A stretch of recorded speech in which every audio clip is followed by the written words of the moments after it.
নমস্কার বন্ধুরা, আমি দিশা। আপনাদের সবাইকে জানাই অনেক অনেক স্বাগত। আজকে আমি চলে এসেছি আবারও আপনাদের সামনে আরেকটি রেসিপি নিয়ে। আজকে করব বাছা মাছের ঝাল। আর এই বাছা মাছ কিন্তু খেতে খুবই টেস্টি, আর দেখতেও কিন্তু দেখুন একদম রূপোর মতো চকচকে।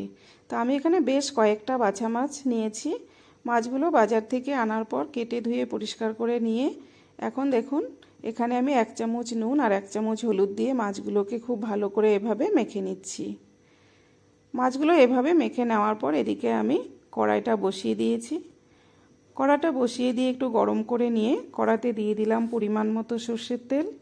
তেলটা গরম হয়ে গেছে। এখন এই যে খুন্তি দিয়ে মাছগুলো তেলের মধ্যে দিয়ে দিলাম। সব মাছগুলোই এভাবে দিয়ে দেব, দিয়ে খুব সুন্দর লাল লাল করে ভেজে নেব।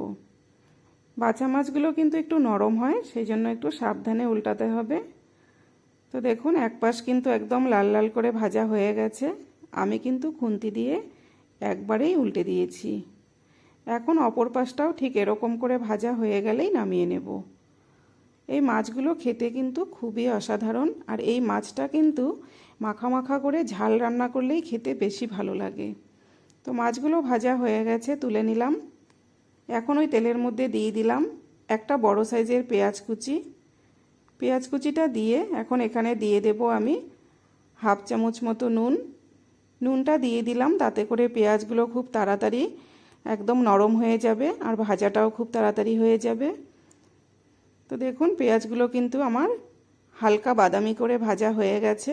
এখন আমি এর মধ্যে দিয়ে দিলাম খুব সামান্য পরিমাণে রসুন বাটা, আদা বাটা আর একটু পেঁয়াজ বাটা।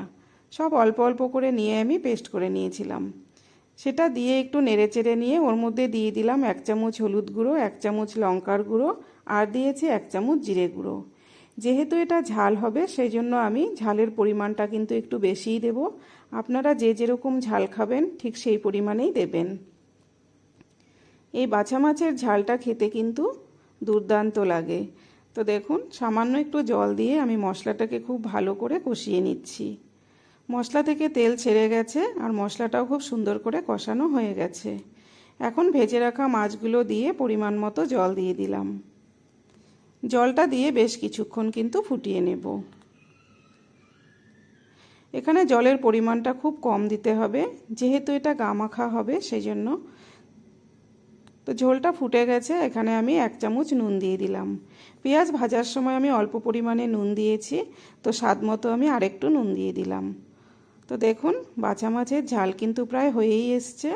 এখন আমি এর মধ্যে দিয়ে দিলাম 4টে চেরা কাঁচা লঙ্কা আর এখানে দিয়েছি বিলাতি ধনেপাতা কুচি। এই ধনেপাতার গন্ধটা কিন্তু খুবই সুন্দর হয়। তো কাঁচা লঙ্কা আর ধনেপাতা কুচি দিয়ে 2 মিনিট কিন্তু ফুটিয়ে নিয়েই আমি ঢেলে নেব। তো দেখুন আমার কিন্তু বাছা মাছের ঝাল একদম রেডি। আপনারা কিন্তু অবশ্যই একবার বাড়িতে ট্রাই করবেন। তো দেখুন রেসিপিটি আপনাদের কাছে কেমন লাগলো।